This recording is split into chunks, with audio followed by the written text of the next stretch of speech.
is get a total of what it costs to be you. Just think about it that way. Don't think about a budget. Think about, I need to know what it costs to be me every year, going through, and every month and every day, because if you get a total, you can break it.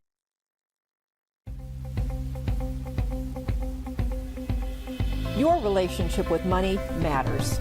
I'm Michelle Perkins, and this is the Money and You podcast, where I will be breaking down your relationship with money, offering tough love money tips, and a money dating plan that will focus on lifting the barriers to success to help pave the way for better money practices and increased wealth.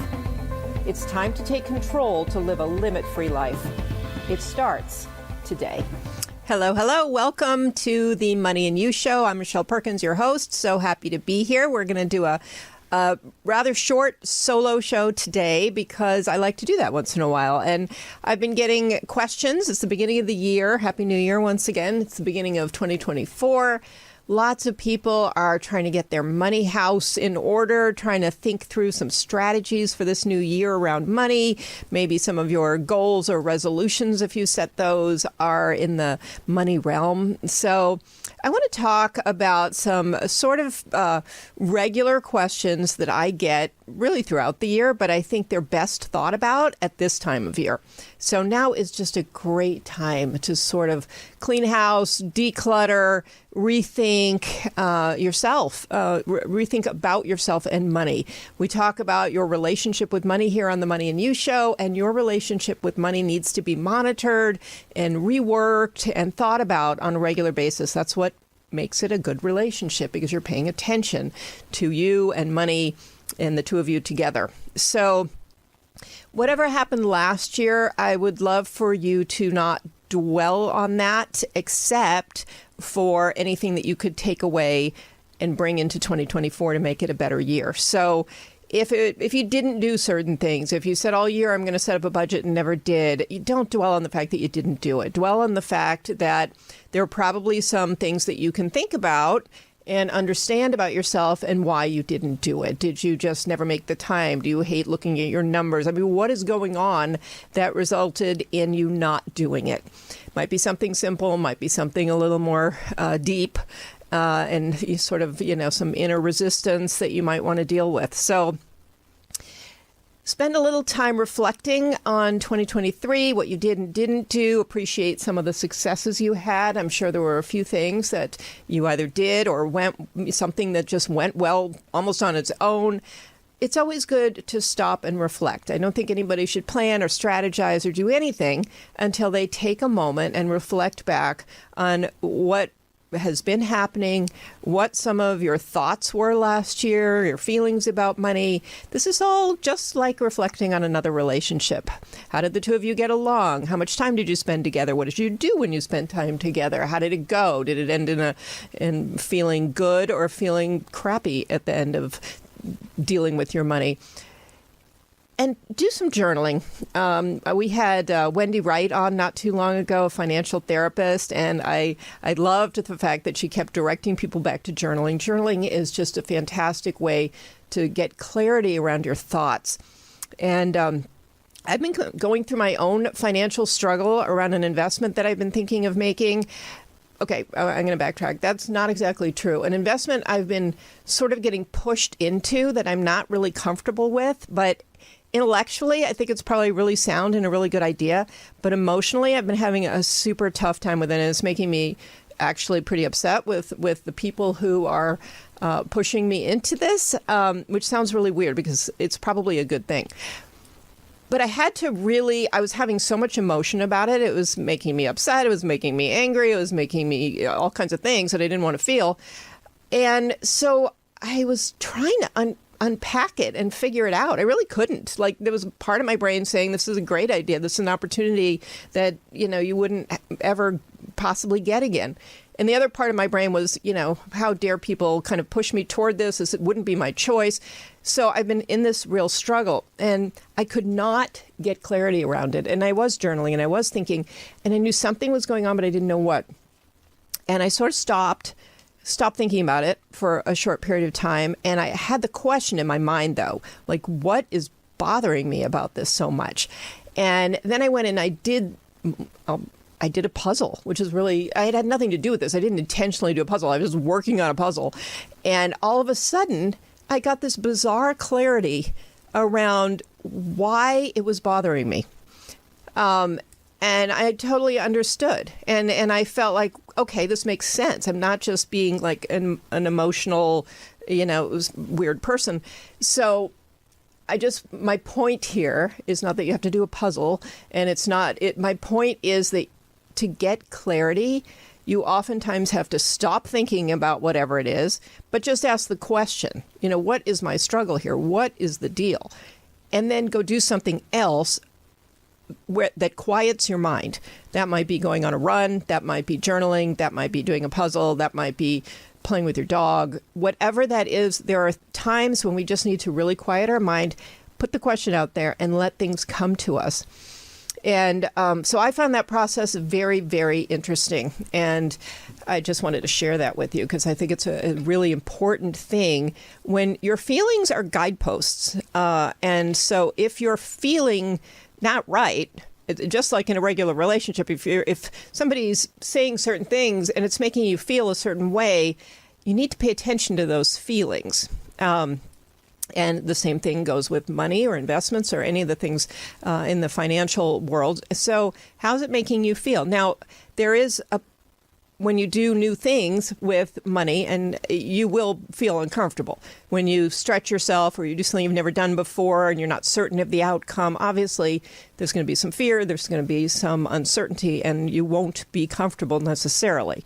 So you have to kind of cross that little barrier and figure out, is it just discomfort? That's a good thing. Like whenever we try something for the first time and it's uncomfortable. My podcast for the first time, I'll never forget how uncomfortable I was. And then, or is it something other than that you need to pay attention to? So I was so happy actually that I got the clarity that I just really want people to understand the process to clarity.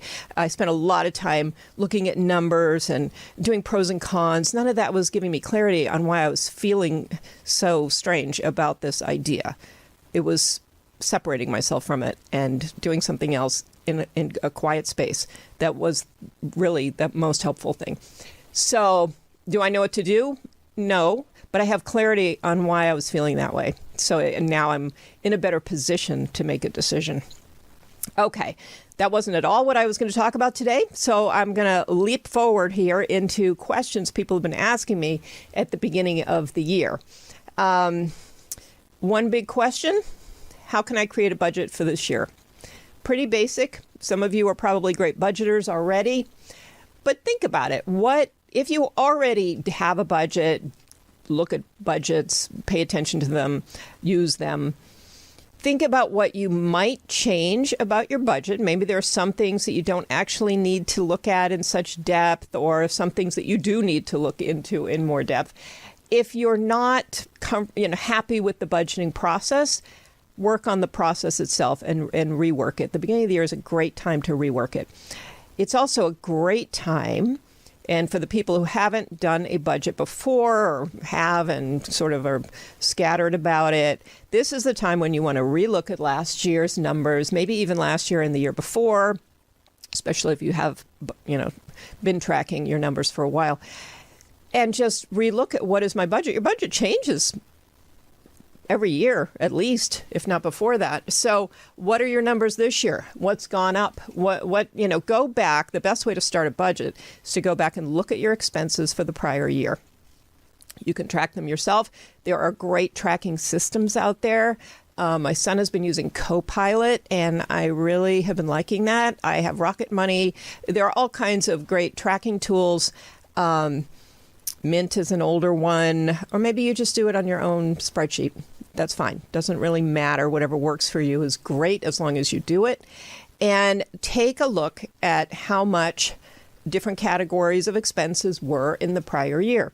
So you can take all your utility bills and you can add them up and take an average. You can, groceries are tough if you shop a lot, but you should be able to go back and literally I still do it the old-fashioned way. The apps and things will help consolidate and pull these numbers together for you. But a lot of times I'll just add things up, take an average. So I want to know what my average spending is. And in some cases, obviously, it's not an average. Your rent is fixed. Obviously your car payments are fixed. So whatever you need to do to take a look and just see where you are. And what I love to do is get a total of what it costs to be you. Just think about it that way. Don't think about a budget. Think about, I need to know what it costs to be me every year going through, and every month and every day, because if you get a total, you can break it down and whatever. It's really interesting. This is another thing that people don't realize. It's interesting to break numbers down in different time frames. It creates a different emotion. It's very weird that way. But if you see what it costs you to be you for a year, how much you need to live the life that you're currently living for a year, that number's pretty big. When you break it down monthly, still big. Break it down weekly, maybe even break it down daily. And you're going to start seeing, oh, it's not actually that tough to be me, or maybe the opposite. But oftentimes when you break these numbers down into smaller increments, maybe it's weekly, you'll feel more hopeful and maybe have a better understanding of what it's going to take to fund being you. And I think it's really important to look at it, whether it's income or expenses, broken down in different time frames. So it's something that kind of doesn't make sense until you do it. I do it with clients all the time, and then they're like, oh, that's interesting. That's not so bad. So you can also get an idea when you look through these numbers of what is changeable and what is not. So obviously, your rent is probably not something that you can play around with too much. Same with your car payment, but your groceries, your going out, your, subscriptions, all of those kinds of things, you have control over. You have control over the others too. You have to just make some big changes if you want to control your rent. You may have to move, but it's not that you don't have control. So I wouldn't think of it that way. I would think I have control over everything because it's all a result of the choices I've made in my life. And so you really, really can control it all. But what's easiest to control? What can I control today? So you can take charge now. And if your budget feels fine compared to your income, then maybe you don't want to make any changes. If it doesn't feel fine, then you may want to cut some expenses to make life a little easier. You may also find that you want to cut expenses so that you can do other things, so that you can save for vacations, or you can save for a home, or you can save for whatever you want to save for, or you can invest. So, this is pretty obvious. There are so many things, but when you see that budget, it's up to you to determine, is it where I want it to be? Do I want to cost this much to be me? And if not, play with it. This is where the fun comes in. This is where it is a puzzle. And you can play around and move the pieces and see where you can land that feels not only better, but feels like you're going in the direction you want to go. Because you can feel better just knowing that you make more than you spend. But you can be on a trajectory to maybe make a future career move, build a business, whatever it is that you have in mind for your life. You can take this budget and you can use that as a tool to say, okay, I'm going to either use the excess that I currently have or create excess and put that toward my future life. Maybe that's toward more education. Maybe that's toward an investment, in some aspect of your business that you want to move forward. So it's about thinking not just today, can I make my life easier when I go to pay my bills at the end of the month, but how does your future factor into this current budget? What do you need? Maybe you really do need to cut way back and, live somewhere else. Maybe you need to bring in a roommate. I don't know. This is the part where sometimes it's helpful to have somebody else in the mix to think of creative ideas of how you can either earn more or save more. But for now, creating a budget. The question was, how can I create a budget in the new year? And you start by assessing what all your expenses were in the last year. And if you do this regularly, you'll set up systems so that you can do this more easily the next year, because the idea is you're going to do this every year. So if it's super hard for you to do this, if you're literally, trying to dig up receipts and it's really hard to figure out what you spend on food or whatever, then it's probably a good idea to set some kind of a system up so in the future it's more trackable. And there are so many systems. That's something, I can help you with. So send me questions or even get in touch with me. Book a call. It's the beginning of the year. If you want to book a call, you can go to limitfreelife.com and I will do a complimentary call with you and help you get on this path. And we can talk through where some of the confusion is. So that's something I'm going to just offer right here. It was just spontaneous on my part, but feel free to do that. And any of these questions that people are asking me, if you have the same question or a different question, can't talk, go ahead and just contact me.